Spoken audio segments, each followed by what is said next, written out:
So it's a pleasure to be among friends, really. And we are going back to the mission field simply by the grace of God. Second Corinthians chapter 5 talks about the fact that God makes his appeal through us. It's not because of anything that we do. In First Corinthians, Paul's talking about the fact that Paul plants a seed, Apollos waters it, but it's only God who gives the increase. So we're going out there. We work with the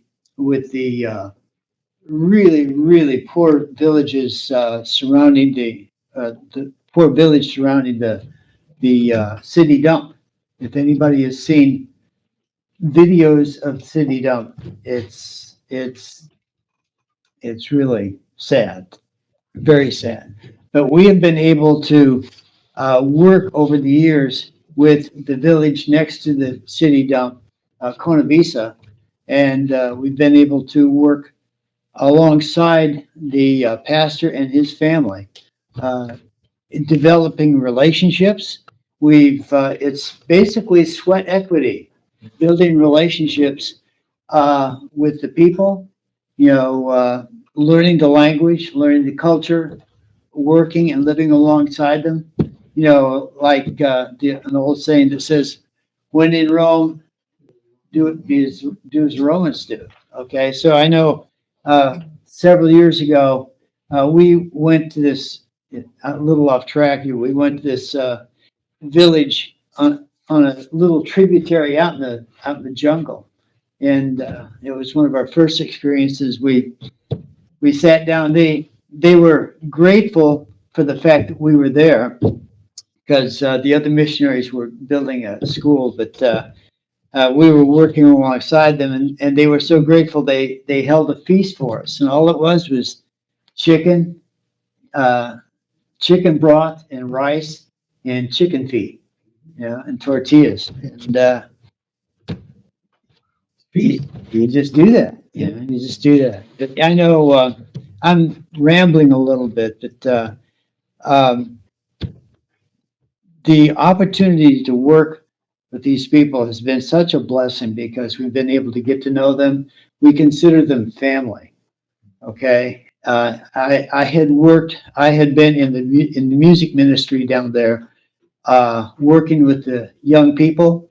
I'm the only guy with the gray hair. I'm playing bass, and it was a real blessing to be able to work with these kids, because it opened the door to the youth. And in the church that we work with, the mothers bring their kids. So you've got everybody there, mothers and their kids, but very, very few men are there because when they do get paid, if they have a job, they get paid and they go out and get drunk. So the breakdown of the family unit is very prevalent, and especially over the last few years with the illegal immigrants crossing the border. It's been pretty prevalent. So the breakdown of the family was a problem. We were having a hard time trying to reach the men. So I think maybe 2017 or 18, we got together and we decided that we would have praise service on a Friday night at various families in the village. Okay, so at 5 o'clock, I'd roll my truck up to the church. We'd throw the music equipment in the back of the truck, and then all of the guys would hop in, and then we'd put the truck in four-wheel drive, and we'd drive out to one of the houses. They may only have one or two electrical outlets, at the house, but we'd go in, we'd set up, and at 7 o'clock, we'd have a praise service.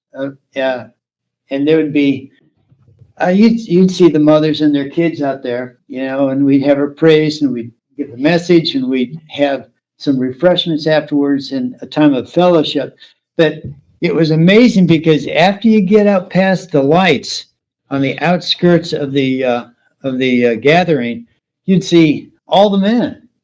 They would be there. So we went out in the village instead of having them come to us. We went out and we met them where they were at, and it was a real blessing. And from that time and from the time that we were able to do that, I think we did that for a couple of years at least. And now the church has a couples discipleship class because more of the men are are coming to terms with their relationship with their families and with their faith, and it's a real time of growth for the men in the family, so that we can reestablish, we can be a part of what God is doing in reestablishing the families in a godly relationship. So I think, honey, you can come up and you can talk about the things that we'd like to start doing when we get back. Thank you so much for allowing us to share, Dave, and everybody. This class has been a real great inspiration for us. Really, it has. From Pastor Lee talking about in the first class that God's compassion and love for everyone in the world, and you bringing it all together in the following weeks. It's been really great. And we have seen it, just really the scriptures came alive to Tom and I, because we've seen that God's compassion for the ones who are disadvantaged, the most disadvantaged, the forgotten, the ones that we in the world would say are statistics. Really, we work, as Tom said, with the people who live in the garbage dump, work in the garbage dump, and are in that surrounding village for that city garbage dump in Zacapa. And just to see, I mean, many of them don't know how to read or write. They've never had the advantage of even having an education. And very early on, God showed me that, and this were with the people that we met in the mountains, like the mountain villages where we first started going, where Gabby was born. He showed me that these people were royalty. And I can't explain that, but I would look at sometimes at certain people and the Mayan people, and he showed me they were royalty. Now, these are people that were not saved, did not yet know the Lord. Later years, they did come to know the Lord. But he showed me and how special that they were to him. And I really needed that. And that was right from 1 Peter 2, verse 9. You are a chosen generation, a royal priesthood, a holy nation, God's own special people. Or as they used to say in the Catholic Church, a people set apart. We always said that a lot of times as I grew up Catholic. People set apart, that you may proclaim the praises of him who called you out of darkness into his marvelous light. So that was like that scripture coming alive. And the thing is, the people that he showed me were like royalty to him, which is a picture of how he would see them after they were saved. They were the most annoying people that you could ever, like Aaron said, that, they'd lie, they'd manipulate, they'd, you'd help them and they wouldn't say thank you. I mean, we never felt our lives were in danger, but they were the ones that when we had first built the mission house and women would come to the door, and I always answered the door for women. Tom answered the door for men. There's a lot more women, so I'd be answering the door. And it would be before 7 a.m. I didn't have my coffee. Here, Armand, Arlene. And I did not want to go to the door, and it would be Julia or Marta or one of the people that would just rub me the wrong way. And the girls would be standing there. You going to answer the door, Mom? Tom would be looking over his glasses. You going to answer the door?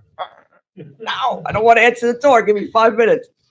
But these were the people that God used to teach me, because there was a lot of lessons that we needed to learn, right? And of how to have patience with them, how they're, they have those disadvantages. Eventually, those women and others, they did get saved. They are thankful. They're walking with the Lord. little evangelists in their own community, and it's beautiful. And what if we had given up on them? What if we weren't kind to them or didn't show patience for them when they weren't thankful? So when we first got down there, we were going up in the mountains because that's where the original missionaries, through whom we met Gabby when she was a baby, that's where they were ministering in the mountains. And Zacapa is surrounded by mountains. Zacapa is a desert surrounded by mountains on all four sides. Beautiful and very hot in the desert, though. So we were going up to the mountains, and then the missionaries who introduced us to Gabby and we were pursuing the adoption, they were all over the country. They didn't stay in Zacapa. They had a location in Zacapa, but they had a dormitory for kids from the mountains to come down for high school education. And so they had dorm parents who were Guatemalans, so that once they trained them and got them going, they were elsewhere throughout the country. They were starting missions in different parts of the country. So we were there by ourselves in Zacapa, hardly knew Spanish, didn't really know anybody. So it was, what did you say when Brother Andrew was going into Hong Kong? He was happy. Yeah. He was happy he couldn't get a visa because he said it gives God an opportunity To do. yeah. Right. So same with us. It was like we didn't know anything. I'm telling you, nothing. And we didn't even have the original missionaries with us anymore. So it was real opportunity for God to work, and we could not take credit for it. So we're there in Zacapa by ourselves, and one time Tom met a pastor at the Maxi at the grocery store. He hardly spoke Spanish. Pastor Rolando didn't speak English, but somehow they communicated. And like a year later, we met Mary Kay from Alabama. She came down on a mission team, and she said, "Oh yeah, why don't you come to the village?" And it was only a mile from our house, but we didn't know this village. Come to this village, and we're having a water well dedication. So we went, and there was Pastor Rolando that Tom had met, and they recognized each other. Well, long story short, that's where we ended up connecting with Cornavisa, because that's the village right next to the garbage dump. So as soon as by a chance meeting at the grocery store of those two people, there we were in Cornavisa, and that's the main village we work in. They're the ones who are like family to us, the Cruz family. We, like we say, we do life with them. Literally, we are, doing everything together. We work always through the church, because as much as they might like us, we're still the gringos. So it's better for everything to come from the Guatemalan people. They do like us, they love us, but we're still the gringos. Those Americans. So it's just beautiful, because when Pastor Rolando, 2018, he got cancer, we walked through that with the family. Terrible healthcare down there. So it was a brutal year of him being first treated in Zacapa for something totally misdiagnosed, ending up going to Guatemala City, waiting for weeks to get a bed at the cancer hospital. By then it was too late. By the time he got any kind of treatment, I think it was about 9 months later, it was too far gone. But my best friend is his wife, his widow, Inez. And just walking through that whole thing with her, and her faith did not waver. It was so hard, but she trusted God. And I mean, they trust God in a way that we don't have to, because we have health care, we have Social Security, we have food stamps if we lose our job, we have unemployment, we have everything, we have food pantries. Without that, it's almost a blessing how they can trust God, honestly. And when you see that on a daily basis, it's just amazing. So her faith didn't waver. We did that together, as far as his illness and his death. He witnessed to a lot of people in the hospital at the end, which was fantastic. His son is now the pastor, and he needs encouragement. It's a difficult place. He's young. He's in his early 30s. He was sent out by a Baptist, their parent church, Pastor Rolando, the father, was sent out years ago from Guatemala City to start this church there in Cornavisa. in Zacapa. Guatemala City is about 90 miles away. So the Baptist church sent Pastor Rolando, and Pastor Alvaro, the head of that church, said, in certain number of years, you need to be independent on your own. Your church needs to be supporting itself. Well, it never has supported itself. They're in the garbage dump. They're next to the garbage dump. They don't, that there's unemployment. The unemployment is just very, very high. As I said, people are uneducated, so they don't have an opportunity to get jobs. So basically, our mission pays for the electricity of the church and pretty much a lot of the outreaches and everything that are needed. So it's hard for Ruben, the pastor. Don't think he was quite ready to become a pastor, but he's faithful. He needs encouragement. One of the things we're doing to go down there now at this point is to be an encouragement to him and his family, which is a privilege because we love them so much.